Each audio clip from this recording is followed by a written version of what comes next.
The evolution of the Commodore CDTV. Hello cave dwellers, that's the topic for today's discussion. Not just the evolution of the machine back in 1991 and everything that Commodore threw at it to try and make it a commercial success after a disappointing start, but also the evolution of my own machine here. I've been tweaking it, I've been modifying it, I've been creating things to plug into it, and I'm really happy with my CDTV now. So we'll get the full tour of that as well as more history on the eventual demise of the CDTV, and we'll consider why it was a failure.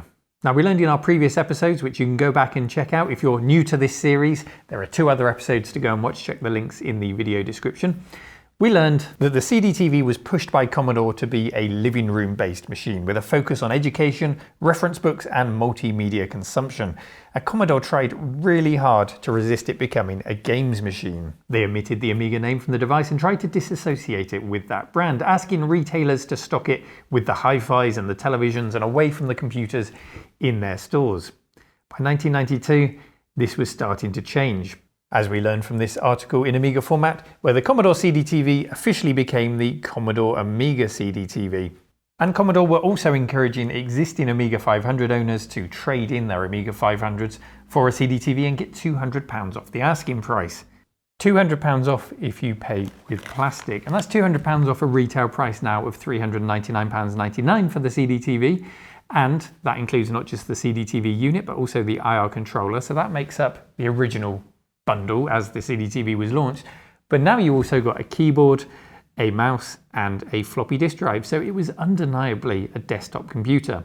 Granted, it doesn't have the expansion space within it of, say, an Amiga 2000. There's no Zorro slots to add expansion cards, but it's undeniably a desktop computer. You can't hide it anymore. It's an Amiga through and through. And as luck would have it, I can nearly recreate that setup today thanks to a loan of those peripherals from friend of the channel Chris, aka Pillock, on the RMC Discord chat server. And thank goodness he did, because this keyboard alone goes for, well, there's one listed right now on eBay for £200. Crazy money for a keyboard, and it's not even a nice mechanical keyboard. Likewise, the mouse, just a regular mouse, but in black, goes for £50 or £60, if not more. And the disk drive can easily fetch £100.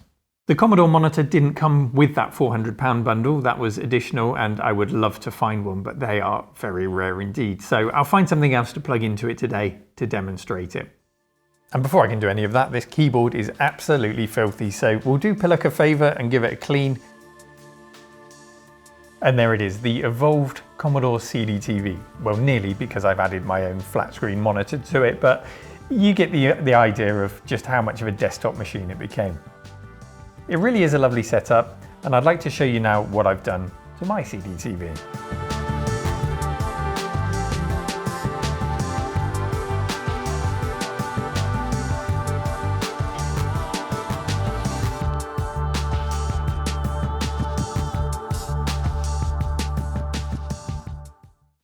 Everything you see in the cave today is with thanks to the patrons and PCBWay.com who are sponsoring today's episode. A lot of what you see today is not cheap, and it's thanks to their help in sponsoring the channel and episodes like this that we can afford to get them in. PCBWay.com is the website to go to for PCB design services, short or large run prints of your own, single, multi-layer. It doesn't matter how complex, they've got your needs covered. And there's a wonderful community projects section where you can look up projects covering a whole range of retro computers ready to print with the touch of a button. PCBWay.com, thank you very much for your support, and now let's get stuck in. Let's take a look inside then, and I'll show you the modifications I've made to my CDTV. First up is the Kickstart ROM. We've learned that this had the already out of date Kickstart 1.3 ROM. It's also complemented with the additional extended ROMs to add the CD-ROM and the SCSI functionality and all of that. Now, there's no reason why you couldn't replace the Kickstart 1.3 ROM. In fact, there's a jumper, I think it's jumper 15 on the board, which allows you to disable the extended ROMs, and people would often attach a switch to this jumper, and that would allow them to turn them off, and it will just boot into regular Kickstart 1.3 like this. You don't get the CDTV boot screen anymore, it's just like any other Amiga with the 1.3 ROMs. And there's good reason for that. With the extended ROMs enabled, you lose about 100k of your overall system memory because of the enhanced features that those ROMs introduce. And that meant some Amiga software that needed a full 1 meg to run just wouldn't run unless you disabled the extended ROMs to release that extra memory. So a useful tip to know. And just to prove that this is no different to any other Amiga, I popped in the Kickstart 3.1.4 ROMs, the newest ROM that's available, and it boots right up, no problems at all. So if you're in any doubt whatsoever that this isn't an Amiga, I think that pretty much conclusively proves it. Now I want to keep this as true to the original as possible. I've got lots of other Amigas in the case. Regular viewers will have seen me put modern accelerators and other devices in other Amigas. I want to keep this as pure as possible. So I'm going to keep this as Kickstart 1.3. And what I'm going to do is I'm going to add a period authentic upgrade, although this is a modern version. I'll put links in the video description in case you're looking for one yourself. And if we have a look around the back here, it's a SCSI card that very easily just slots into the back of the CDTV in that slot there. Why am I doing this? Well, of course, because I want to add hard drive functionality. Now that card does have an internal header in which you can plug an internal SCSI drive, and it would be very easy to draw power off of the power plug that's going into the CD-ROM drive. You could just split that out. And although it's very cramped in here, you can find somewhere to add a hard drive. It will involve drilling holes if you want to mount it properly. And the natural spot is probably just next to the PSU. There's a bit of space into which you could squeeze maybe a 2.5-inch device in there. But I don't want to start drilling holes in my CDTV. I want to try and keep it as true to the original as possible. And that's where this box over here comes in. Let me show you this. This started out life as your bog standard 5.25-inch external SCSI drive enclosure. And of course, the first thing I had to do was spray it black to match the CDTV. It would be all wrong if it wasn't black. So I gave it a very, very quick and dirty spray. Please don't judge me on my paint job on this thing. And inside you'll see I've squeezed 3 key things. The first at the back is a floppy drive controller taken out of an external floppy drive. And that feeds into a Gotek, which is a floppy emulator. So I don't need floppy disks anymore. Many of you will be familiar with the Gotek, or there's another floppy emulator recently called OpenFlops, which I need to get my hands on and have a play with. But you know the idea, you put a USB drive in, you select your floppy disk, and you're not dealing with floppy disks anymore. So that's really nice. And that doesn't use the SCSI, that just plugs into the external floppy drive on the back of the CDTV, which also powers it rather nicely. But no, where we're banging on the SCSI card there is with this other device, which is the SCSI to SD. I've mounted that on top of the Gotek with a combination of standoffs and hot glue. And I've just cut a hole in the front, you'll see here, into which the SD card can easily be removed and inserted. And the SCSI to SD is powered by the PSU that's already in here. So it's really neat, and it keeps all of our modern upgrades separate from the original CDTV, so we're not doing any destructive modifications on it. And I could plug this into any other Amiga with a external SCSI port. So really useful thing. I'm really glad that I made this. I've got another casing over there somewhere. I think I'll have to make another one in beige to go with other Amigas. I love it. A couple of points to note. The SCSI to SD device in there is version 5.1, which specifically in the README notes has some enhancements to make it more compatible with Amigas. And I think there's a version 6 now, which just adds some more speed and a few other enhancements. So if you're thinking of using a SCSI to SD on your Amiga, you probably want version 5.1 and newer. And there are some tips on preparing the hard disk to work with Kickstart 1.3, which I'll touch on when we boot it up. One final upgrade, 8 megabytes of RAM is going in, which is huge for the time.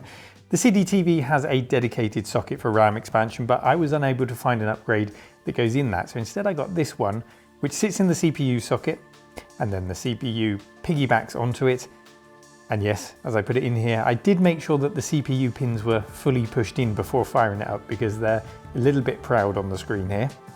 Okay, that's a massive understatement. They're barely in at all, but I did catch that just after filming and pushed it in firmly. It's quite tricky sometimes performing upgrades through a camera lens.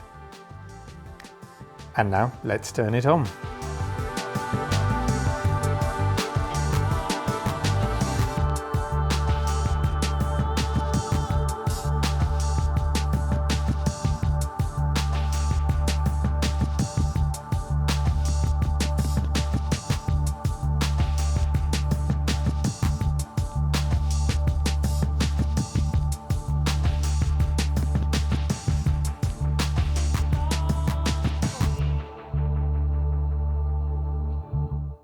So everything is working, but I thought I'd start with the basic CDTV experience, and that's titles made for the machine, not Amiga computer titles.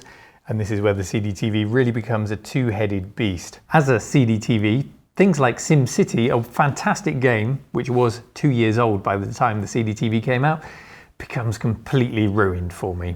The game follows all of Commodore's rules for a CDTV title and how they wanted people to develop these things.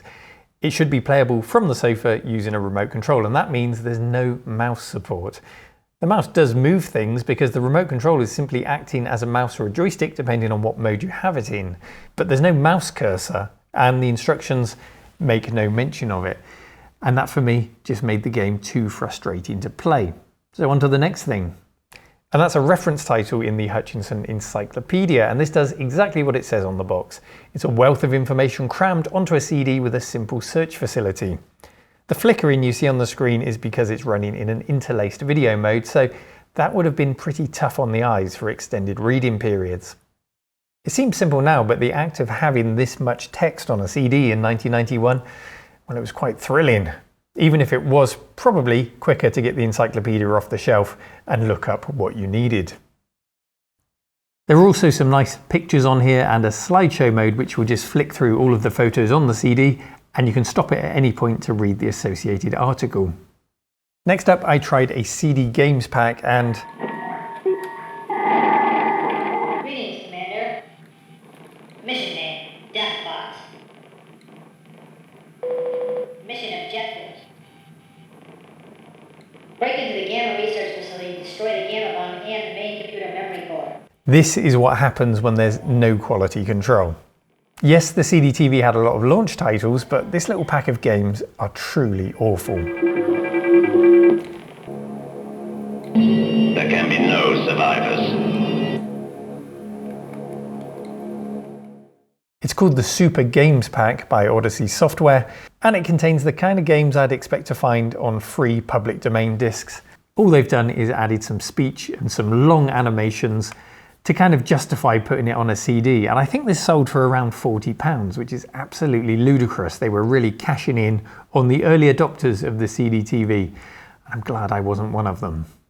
So on my first experiences of the CDTV, typical, we will of course explore the other head of the machine, that is it running as an Amiga and using all of these extras that we've added, but as a pure CDTV machine, is this a typical experience? Well, let's turn to Amiga format once again to see what they think of the software titles available for the machine. A Bun for Barney. Based on a story by Joyce Dunbar with pictures by Emily Boone. It's nearly a year since the CDTV launched in this edition of Amiga format, and it takes a look at the state of CD software on the platform. In it, writer Damien Noonan identifies that we need to know that we can actually buy the new releases on CD, so Commodore making a major effort to persuade software houses to manufacture CD versions of all new releases is going to be a very important factor in the format's future. Very true words, but a reassurance that would have had all the more impact coming from Commodore a year earlier and reflected in the software titles at launch and since. In this article, not a single title achieved the coveted Amiga Format Gold Award. Many of them, such as Defender of the Crown, Team Yankee, SimCity and Xenon 2, are old games that have just been re-released with a few extras, a bit of extra music, maybe an intro sequence. Amiga owners have seen this all before.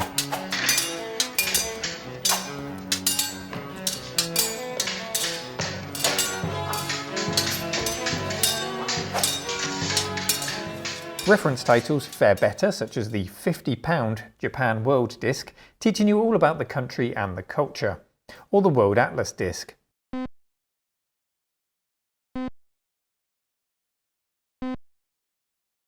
As I went out on Monday morning early, as I went out on Monday morning early, I spied a maid upon the way, and though she was her mama's darling, with me roo-rum ra, pally-diddle-da, starvy-umble-da-daddy-o.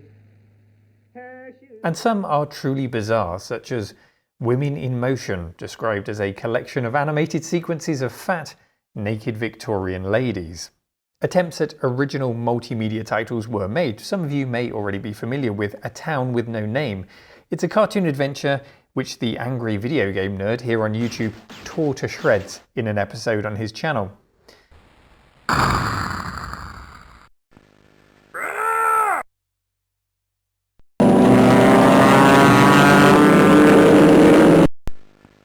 You missed me. But I tell you what would make him a lot angrier.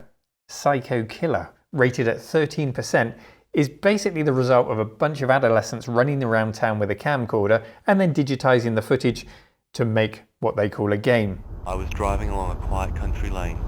Suddenly, from a brief patch of mist, a car loomed up ahead of me, completely blocking the road. Whew, that was too close.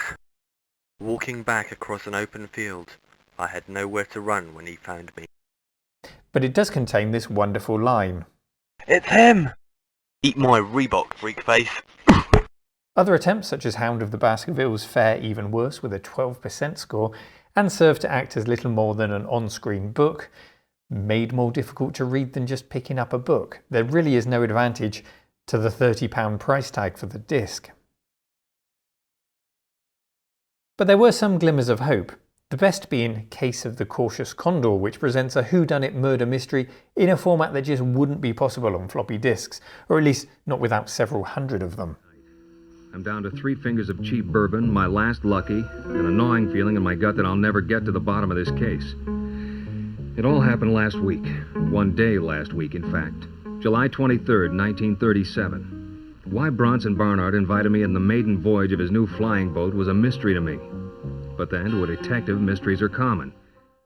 And yet, the funny thing is, nestled in this Amiga format article in an unrelated advert are 2 games, Monkey Island 2 and Indiana Jones from LucasArts, and I can't help but think that if Commodore had courted such companies to release talking versions of their adventure games on launch in 1991, it may well have stirred up a lot more interesting gamers than the reference books and casual audience that they were aiming for. Perhaps engaging the gamers first would have opened the door to other purposes further down the line. But alas, instead, we got the Super Games Pack. Is it any wonder then that the lights soon went out on the CDTV? Well, it's not the most encouraging start, is it? But that's the CDTV in its 1991 form, running its native CDTV exclusive software. The question is, what was its 1992 form like? Its second head as the Amiga CDTV and not the Commodore CDTV when it was released with this bundle, with the keyboard, with the mouse, with all the extras, and with all the extra bits that I've added to it in the modern day to make it a more usable CDTV. Let's get all of this out the way. Let's fire it up and let's have a quick go on it, and we'll see the Amiga difference and what it makes to the CDTV. The CDTV as an Amiga computer then is a lovely, lovely thing, and the mod cons that we've added really help to enhance that enjoyment. The GoTech allows me to mount virtual floppy disks from a USB stick. We can boot from those virtual floppies, or they can appear in Workbench if we boot from the hard disk. That hard disk being the SCSI to SD, which boots really quickly into Workbench from the SD card, my virtual hard drive. The beauty of using that easily accessible SD card is that I can pop it into my PC, boot it up in an Amiga emulator, and quickly configure things there if I should want to. We're still on the 1.3 ROMs, so Workbench 1.3 was installed on our SD card, or copied, because there's actually no hard drive installer for 1.3. It's just a case of copying the floppy disk onto the hard drive and that's it, you're installed.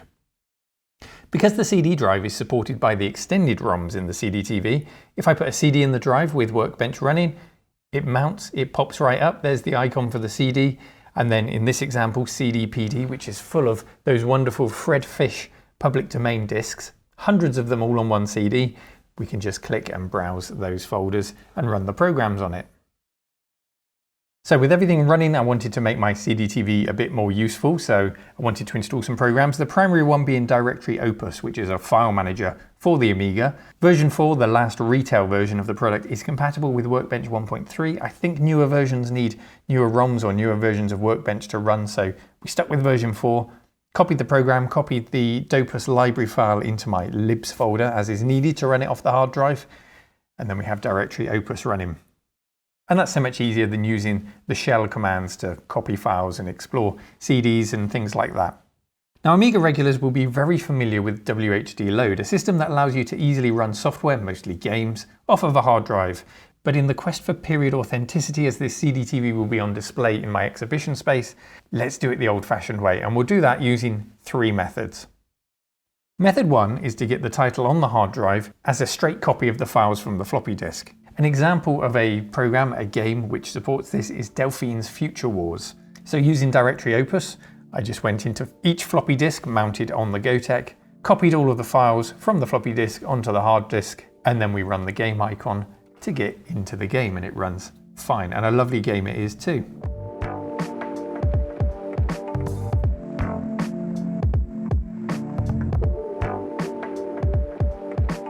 Another period authentic method is to use a shell installer. Elvira Mistress of the Dark has one such installer included with the game, where we drop into shell. We run the installer off of the floppy disk while specifying the destination folder, and then it does the rest. It just runs through that script, copies all of the files off of each disk into your specified folder on the hard disk, and I can go back to enjoying this game in a way I never did back in the day. I endlessly swapped disks to play this, and I still enjoyed it, but I'm going to really enjoy playing this one off of the hard disk.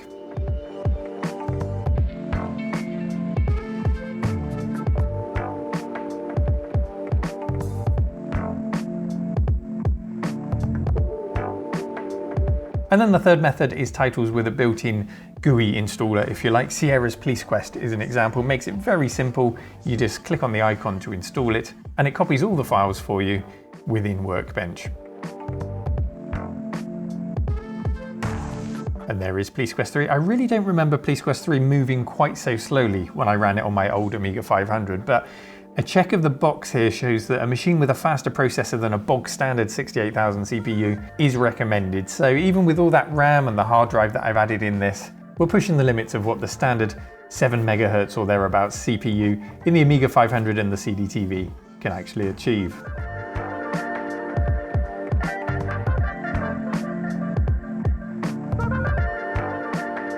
Would a saner person bother to use these period authentic methods of installing the software, or would you just use WHD load?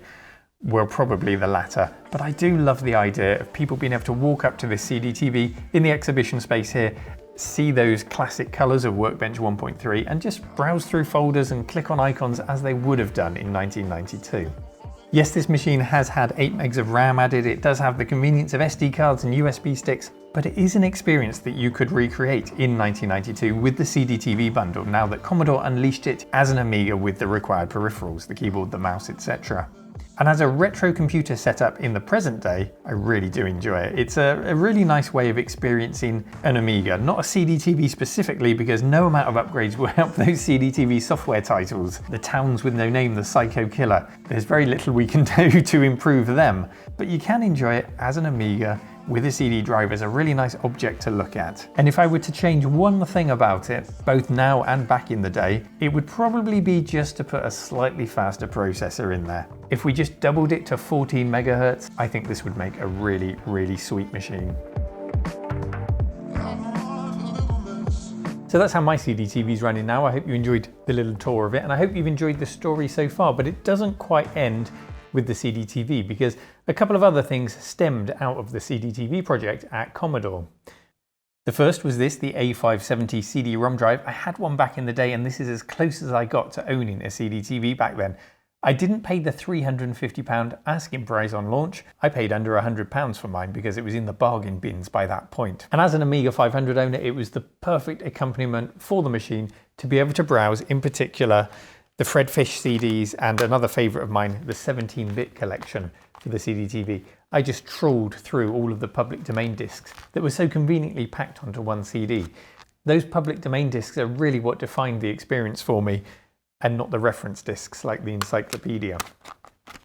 The A570 I'm sure we'll see in a future episode when I try to hook it up to an A500 and find out if it works. But back in 1992 when it came out, it really begged the question, what if Commodore had brought this out first? What if it hadn't been delayed for nearly a year from their original anticipated release date? What if they hadn't bothered to create the CDTV and they just focused on that external CD drive as a peripheral? Would it have given Commodore the jump on other formats like the PC CD-ROM and the Apple Macintosh by leveraging that existing market who were so into their games and their productivity tools and telling developers, just keep making what you normally make, but use the addition of the extra space on the CD-ROM format? What could have become if we had Deluxe Paint and a whole library of images on a CD, if we had games with thousands of levels and add-on packs added to the CD? Would that have then generated the market who would be interested in the reference material in the encyclopedias further down the line, once you've sold a lot of CD-ROM drives and you actually have the market there for it, rather than trying to sell a whole new system in the hi-fi and television section of the electronics store? I think Commodore might have done a little bit better, but that's just me speculating. That's just my big what ifs. We like to ask those questions on the channel. And a person who was there and a person who was deeply involved was Gail Wellington, who we saw in episode 1 of this series. And here are a couple of her thoughts on why the CDTV wasn't a success. We should have done better market research. And had we, I don't even know if they did any, but had we done that, we might have positioned it differently. Market research is important. I remember a time when I was with Commodore UK that the advertising agency did a market, had a group come in and look at a commercial. And in the commercial, there was a thunderstorm, lightning and things. And they didn't like it. The commercial didn't run. So I think had we done more research, we might have positioned it differently. Right. And that education probably wasn't the right lead focus, and had some money to do the marketing. Yeah, that and the fact that we didn't really have a clear message that resonated well. Always sad when one of your children is not a success. The age-old problem of mixed messages, no message, or just no marketing budget, as we so often hear from those who were at Commodore at the time. So no surprise really that the CDTV didn't take off. Now, aside from the A570 CD-ROM drive, they also moved on to the CDTV CR, or cost-reduced version. Just as the Amiga 600 was launched in 1992, which was designed to be a cost-reduced Amiga 500, Commodore used the A600 foundation to create a cost-reduced CDTV.